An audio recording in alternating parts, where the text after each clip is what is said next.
This video is part of a whole course called Unlock the Tools for Post-Production Magic. If you want to watch the rest of the videos, go to videomaker.com/courses or click the link in the description. Hey everybody, Greg here at Videomaker. Today we're going to show you how we built the opening titles for our latest web videos using Adobe After Effects. In fact, I think it looks something like this.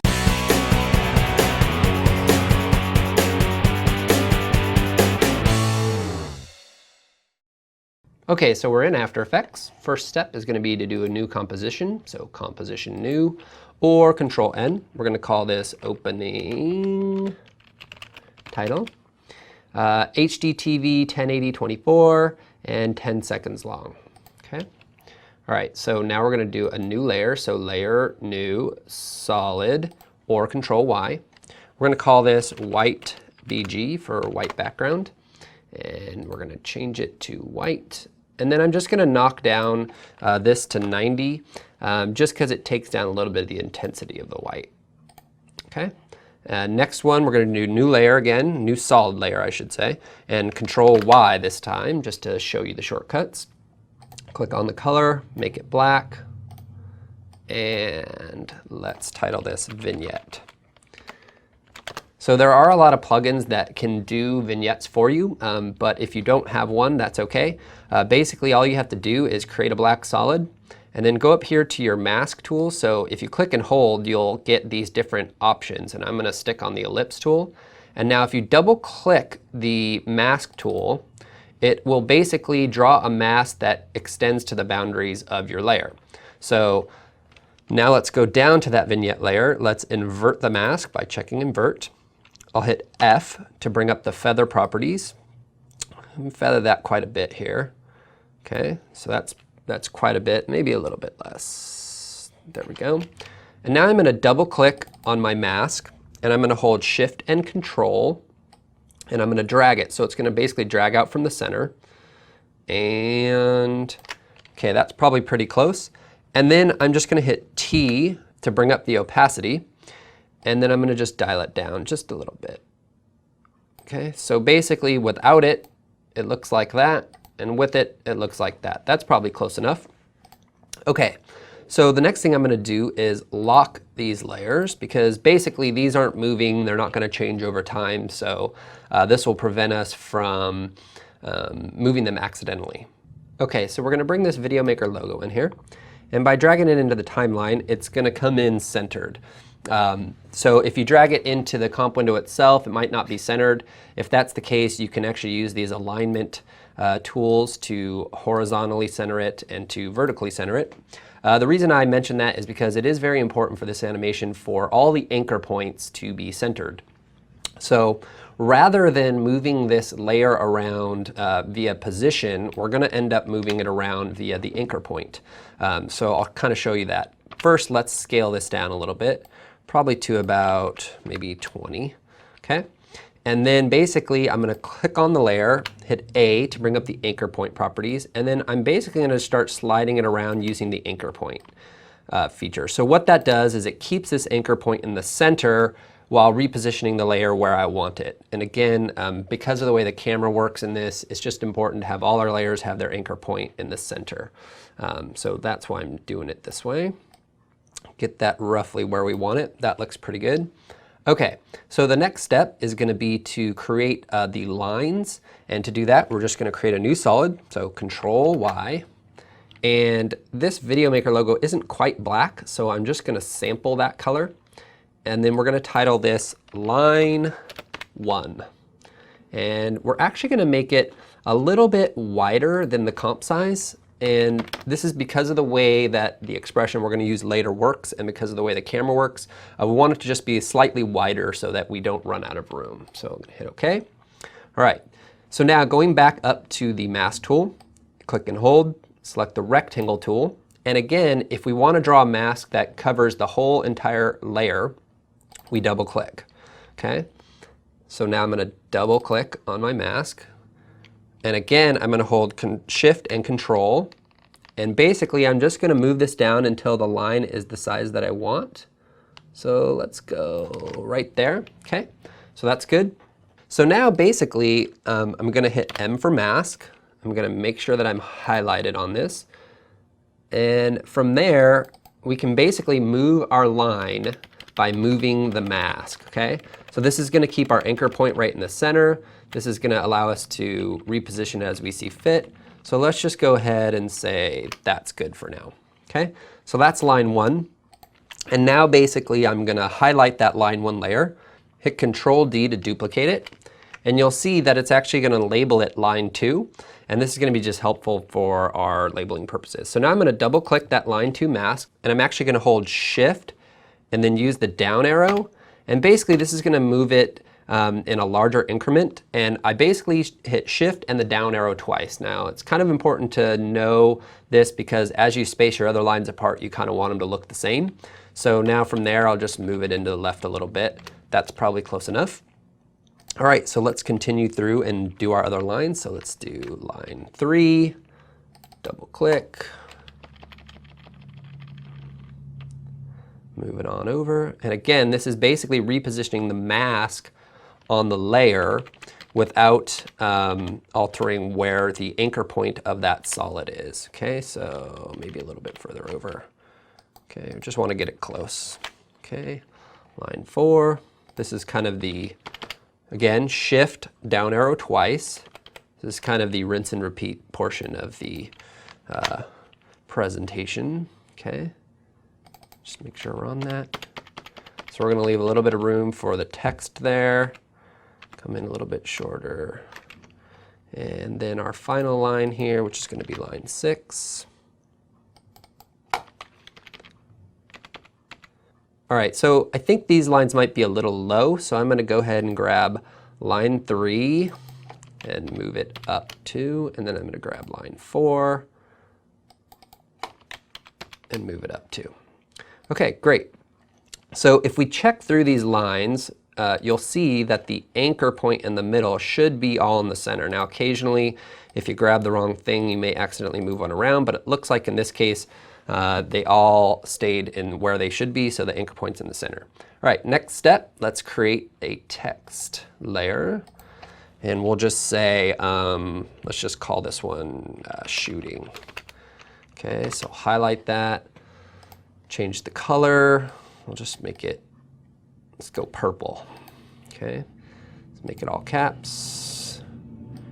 Change our scale, our text size here. All right, now same thing goes for the text. We want the anchor point to be in the center. So if I use the horizontal center alignment and then the vertical center alignment, and I push in here, and I put up my title action safe, even though I centered the text horizontally and vertically, the anchor point is actually at the bottom here, so that would cause an issue for us. So what we're going to do is we're going to use this pan behind tool. So if I click on that and I actually grab this anchor point right here, I can actually move the anchor point without moving the layer. So that's probably close enough.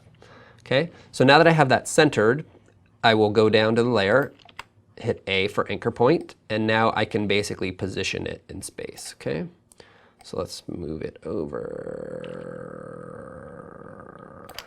All right, let's just go a little bit bigger on the text here. A little bit bigger and down a little bit. And then I'm just gonna take down the intensity of that purple a little bit. It's a little too bright for my liking. All right, perfect. Let's take that shooting layer, Control D, and then let's just double click it. And let's just type demo, good enough. All right, and then we're gonna go ahead and make that text size smaller. Hit A for anchor point, and then just move this down here. And normally it would be a little bit longer, so let's just type open demo. Okay. And then again, using A for anchor point, I'll just kind of put that over the right. Let's dump the title action safe and see what we got. Okay, not perfect, but for the purposes of this demonstration, I think this will get us in the ballpark, okay? So the final thing, image that I need to add in is my camera photo. So I'm gonna go ahead and just drag that in here. And again, by dragging it into the timeline, it's gonna center it automatically. Okay, so first off, we're gonna need to scale it. So I hit S for scale, and I'm just gonna scale it down, and then I'm gonna hit A for anchor point, move it down, and move it over. And holding Shift when you slide stuff left and right will do it in larger increments. So, you know, if I don't hold Shift, it's gonna move really slowly. If I do hold Shift, it's gonna move a lot more pixels at a time. So that's probably pretty close. I'm just gonna bump it up a little bit. Again, not perfect, but for the purposes of just kind of showing you how to do it, I think that's good enough. Now, the one last thing I want to do here to this picture is I really don't want all this color in here because this kind of has almost a monochromatic, you know, there's basically the black, the gray, and then one highlighted color. So I'm actually going to go up to Effect, Color Correction, Hue Saturation, and I'm just going to take the saturation and pull it down. And then now that it's in black and white, I'd like to adjust the midtones. So let's go to curves and let's just kind of drop down to make it a little bit more black and white, a little less highlights. There you go. Cool. That works. So now this is the basic layout, okay?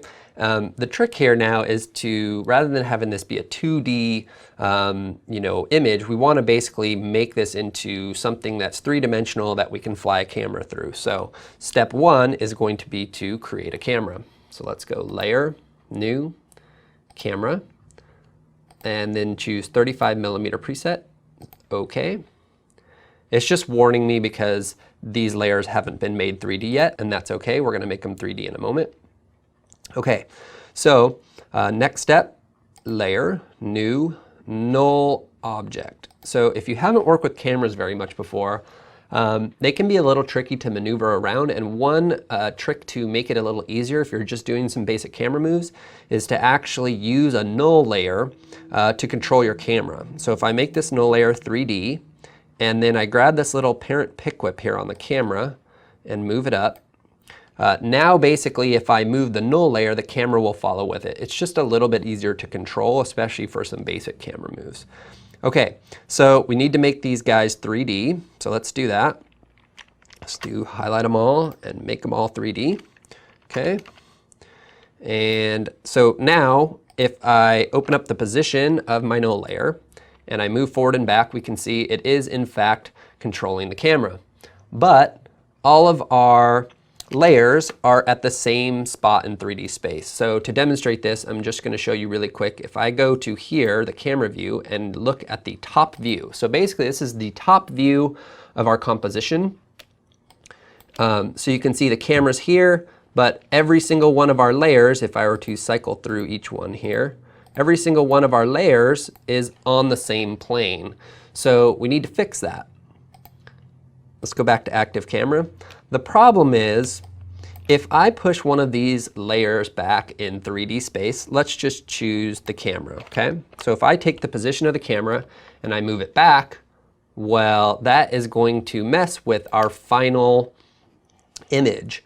So rather than doing that and then having to scale the camera up back to try to get it to match exactly how it was, we can use an expression. So I am not an expression expert. I can do some very basic things, but I am smart enough to know that any search engine can typically turn up an expression if it's something that is, you know, probably something that somebody else has tried to do.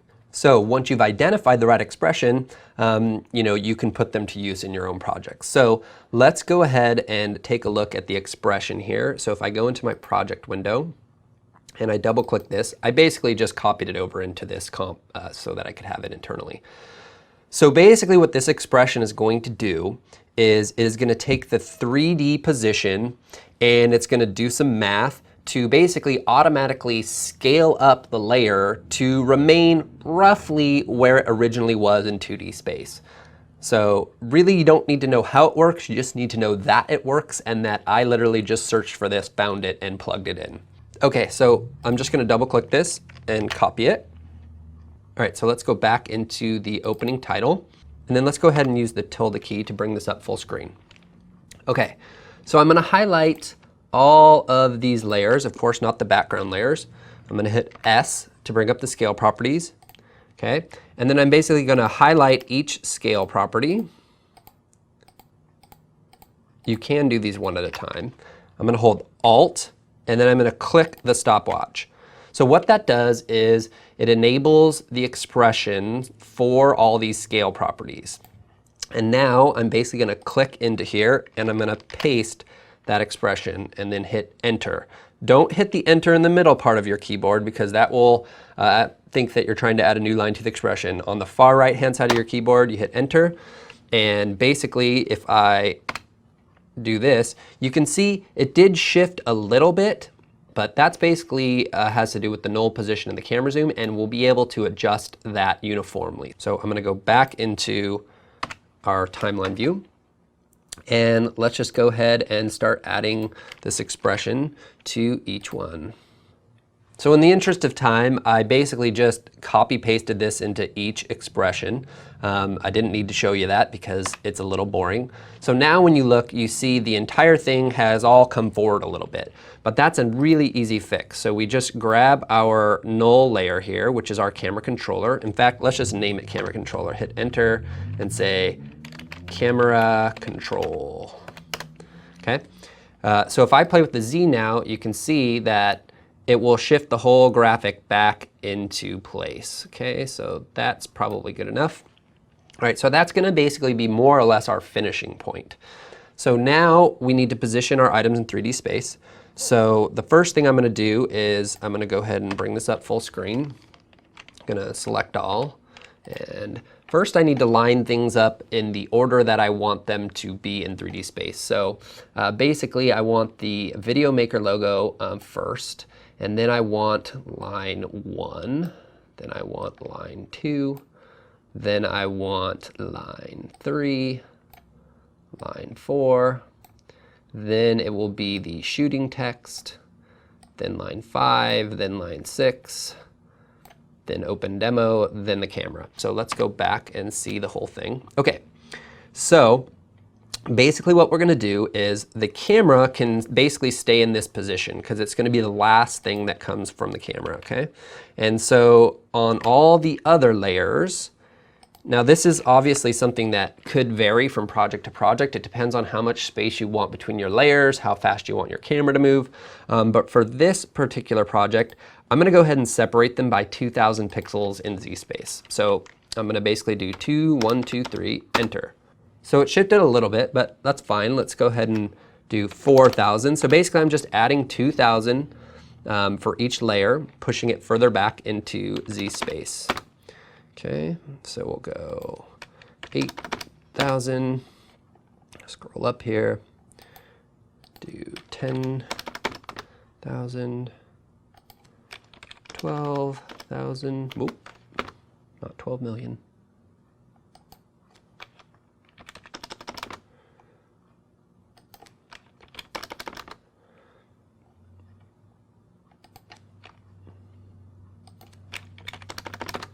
Okay, so you can see, even though I just shifted these things with a range of 20,000 pixels, they pretty much stayed in the spot that I originally placed them in. Now, the real trick here, let's show the overhead view, top, okay? So now if I scroll back, you can see these have all been placed in 3D space now, so that should make flying through relatively easy. And now if I were to grab my camera control, and hit P for position. Now, as I move it, you can see they're all broken up into 3D space. So you can design in 2D and then basically sort of convert to 3D. So now let's add our camera move. So this is going to generally be our finishing position. So I'm going to move all the way to the end here and add a keyframe. Now remember, I'm using my camera control layer, not the camera itself. And then I'm going to add another keyframe at the beginning. And the first thing I'm going to do is basically get the playhead in Videomaker to be front and center. So let's do that. That way, the idea being that we're going to fly through this playhead. Okay, so almost there. So once I get that guy in the center, push in a little bit there.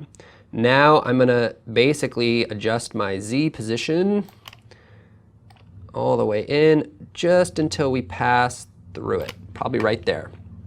So now over this 10 seconds, it's gonna, let's back out a little bit. It's basically gonna fly through the playhead, and then come to this resting position. But really, we want this first part of the motion, probably all the way, to maybe here-ish, to happen within the first few seconds. And then I'm probably actually even going to change this final keyframe to give it a little more room to settle after. So I'm going to push that back a little bit. So I'm just going to back up to about right there. I'm going to add a keyframe.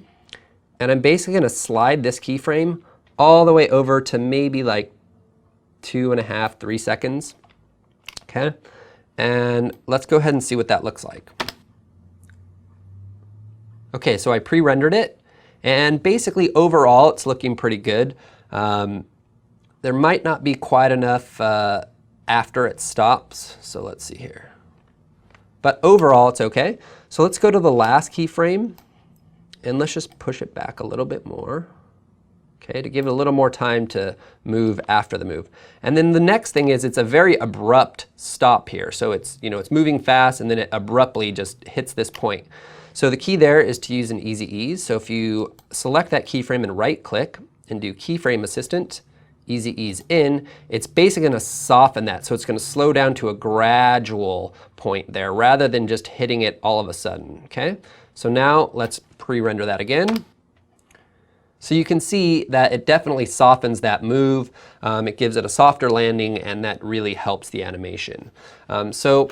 You can still make adjustments to your graphics. So for instance, in this case, I probably would actually push all of this up a little bit. I might adjust the lines. And then the final thing that I did in the one that you see online is I added a little bit of animation to these lines. So if I were to basically take line 1 here and add a position keyframe, and then maybe go 1 second in, and let's add another one, and then basically start with it, positioned off. Let's go back here and do. So I'm basically going to start with it positioned off, and let's see, back this up a little bit so that basically it's going to come in, while this thing is moving back. So I did that to all of the lines in the main composition. I'm not going to go through that now, but just add a little bit more dynamics to the animation. So of course, there's one final step to really sell this animation, and that is motion blur. So I'm going to go ahead and just highlight all the layers, Control A. I'm going to turn motion blur on, and then I'm going to turn motion blur on for all the layers. So you can see already that it started to add that nice little motion blur. One final trick is if you aren't happy with the amount of motion blur, but you like the pacing of your camera move, if you go into Composition Settings, under the Advanced tab, here's the shutter angle. So if you know anything about shutter speed and cameras, it's sort of similar, but I'm going to just go ahead and double this. And you can see it adds a lot more motion blur. So that is one way of affecting how much motion blur it's going to receive. So in this case, let's do one final render. So there you have it.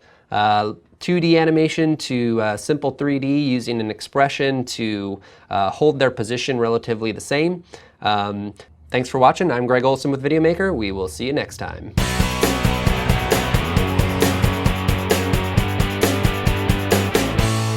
Thanks for watching. If you want to watch the whole course called Unlock the Tools for Post-Production Magic, go to videomaker.com/courses or click the link in the description.